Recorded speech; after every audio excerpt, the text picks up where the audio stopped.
किसान हितैषी सरकार है और किसानी की ही कर्ज माफ़ी करती है और उन पर ही ज़्यादा फोकस रहेगा क्योंकि देखिए राजनीति एक मकसद नहीं है।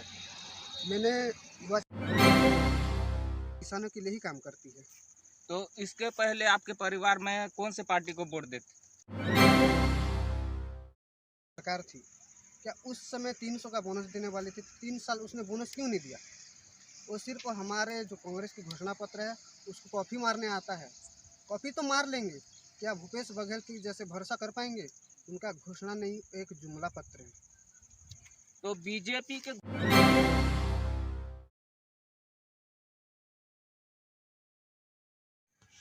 नमस्कार, मैं खिरसेंदुर नागेश, आप देख रहे हैं देवभोग न्यूज एक्सप्रेस। मैं इस वक्त देवभोग के क्षेत्र में हूं और हमारे साथ देवभोग ब्लॉक कांग्रेस कमेटी के सोशल मीडिया प्रभारी आर.के. नागेश हमारे साथ मौजूद हैं। तो हम उनसे बातचीत करेंगे कि वो इस राजनीति में आने का उनका मकसद क्या है और इस बार बिंद्रा नवागढ़ में किसका बहुमत है। तो हम आर.के. नागेश के साथ बात करते हैं। आपको देवभोग न्यूज एक्सप्रेस में स्वागत है। जी धन्यवाद। देवभोग न्यूज एक्सप्रेस का मैं हृदय से आपका धन्यवाद देता हूँ कि आप मुझ जैसे युवा को आपके न्यूज एक्सप्रेस के माध्यम से मुझे सोशल मीडिया प्रभारी जो दायित्व दिया गया है उसके बारे में आज चर्चा करने हेतु आपने हमें बुलाया, उसके लिए बहुत बहुत धन्यवाद न्यूज एक्सप्रेस को। तो आर.के. नागेश जी, आपका इस राजनीति में आने के लिए इतना कम उम्र में आप इस राजनीति में आए, तो आपका क्या मकसद है? देखिए राजनीति एक मकसद नहीं है। मैंने युवा छात्र संगठन से जुड़ा NSUI से पहले मैंने सोचा कि कांग्रेस पार्टी एक गरीब किसान और मजदूर का पार्टी है। इसके नाम से मैंने डिसाइड किया कि कांग्रेस एक मजदूर का पार्टी है। इसके नाम से मैं भी एक गरीब परिवार से बिलोंग करता हूं और मेरे लिए बहुत ही अच्छी बात है कि कांग्रेस गरीबों का साथ देती है। इसके नाम से मैं कांग्रेस का मेरा यही मकसद है कि कांग्रेस एक अच्छी पार्टी है, इसके नाम से जुड़ा था। क्या उसके पहले आपके परिवार में कोई कांग्रेस पार्टी के कार्यकर्ता रहे हैं? देखिए कांग्रेस पार्टी से हमारे परिवार में कोई भी राजनीति में आना नहीं चाहते क्योंकि ना हमारे परिवार में बोलने से वही खेती किसानी के मामले में हम लोग फोकस करते हैं, इसी में हम लोग ध्यान देते हैं। जब से मैंने कांग्रेस से जुड़ा तब मैंने पहले भूपेश बघेल की सरकार आई तो कर्ज माफ़ी पर ध्यान दिया। उसमें सोचा कि नहीं कांग्रेस एक अच्छी पार्टी है, सिर्फ और सिर्फ किसान हितैषी पार्टी है और किसानों के लिए ही काम करती है। तो इसके पहले आपके परिवार में कौन से पार्टी को वोट देते? देखिए वो तो मैं तो कम उम्र का हूँ और मेरा अभी वही 23 साल चल रही है। इसमें मैंने फर्स्ट वोट कांग्रेस को ही दिया था। कांग्रेस पार्टी एक बहुत ही अच्छी और विचारधारा पार्टी है, उसी के नाम से विचारधारा से ही मैंने जुड़ा हूँ।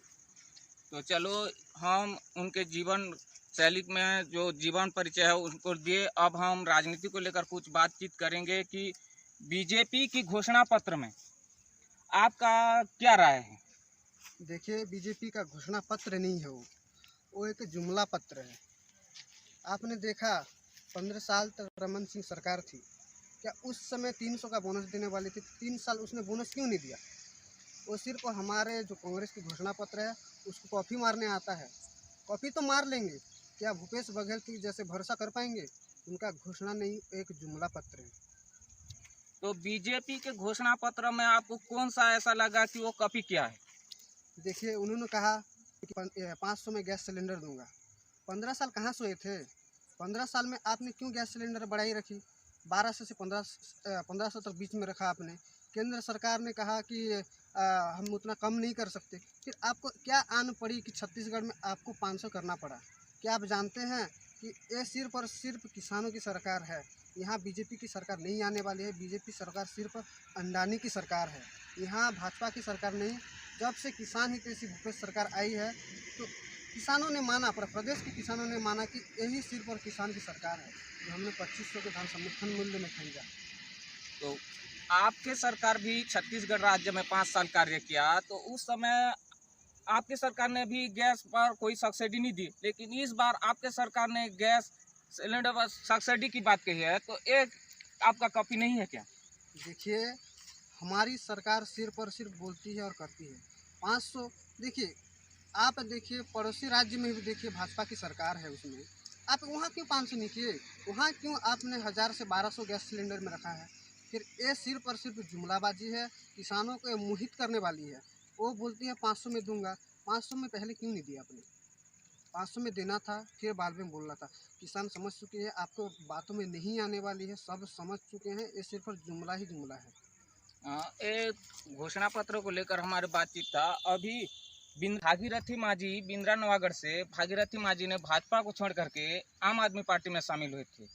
उसके कुछ दिन पश्चात वो नामांकन भरने के एक दिन बाद ही नामांकन को पुनः वापस लाकर भाजपा में फिर से वापस आ गए।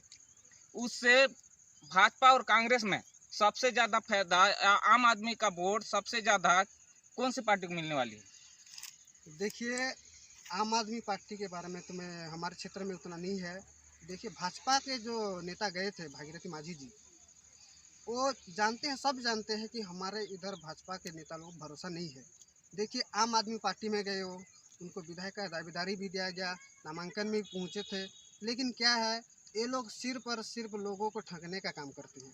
इन्होंने ये बताया नहीं कि आम आदमी को जिस तरह से ठगा उन्होंने, वो जानते हैं, वो सिर्फ और सिर्फ दिखावा करते हैं। भाजपा के लोगों पर भरोसा नहीं है, क्योंकि ना देखो, आज आम आदमी पार्टी में चले गए, फिर कुछ दिनों बाद कुछ निर्दलीय में चले जाएंगे।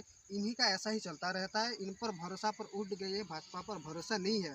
और ये बात किसानों भले भूति जानते हैं कि भाजपा के नेताओं द्वारा ये ऐसे अड़बड़ करते रहते हैं, आज इधर गए कल उधर गए, इनका कोई भरोसा नहीं है किसानों पर। इसी के नाम से आज आम आदमी में चले गए और फिर अभी रिटर्न आ गए बीजेपी में। ये सिर्फ और सिर्फ उन लोगों का जुमला है, लोगों को भड़काने में लगे हैं कि हमारे पार्टी ऐसा है वैसा है। ऐसा कुछ नहीं है। भाजपा और भाजपा सिर्फ ढकोसला पार्टी है, लोगों को भरोसा नहीं दिला सकती। वो खुद कहते हैं, खुद भाजपा के लोग कहते हैं भूपेश तो भरोसा है। फिर आज क्यों गए आम आदमी पार्टी छोड़कर फिर बीजेपी में रिटर्न आए? तो लोगों को भरोसा उड़ चुका है कि भाजपा एक ढकोसला पार्टी है। तो बिंद्रा नवागढ़ क्षेत्र जो भाजपा का गढ़ है, ऐसे स्थिति में कांग्रेस यदि अपना बहुमत लाना चाहता है तो उसे क्या करना होगा? देखिए, भाजपा का गढ़ नहीं है यहाँ, सिर्फ और सिर्फ किसान समझ चुके हैं। अब क्या है, भूपेश सरकार का घोषणा आपने देखा भी होगा। भूपेश सरकार की घोषणा में कई ज़बरदस्त घोषणाएं हैं।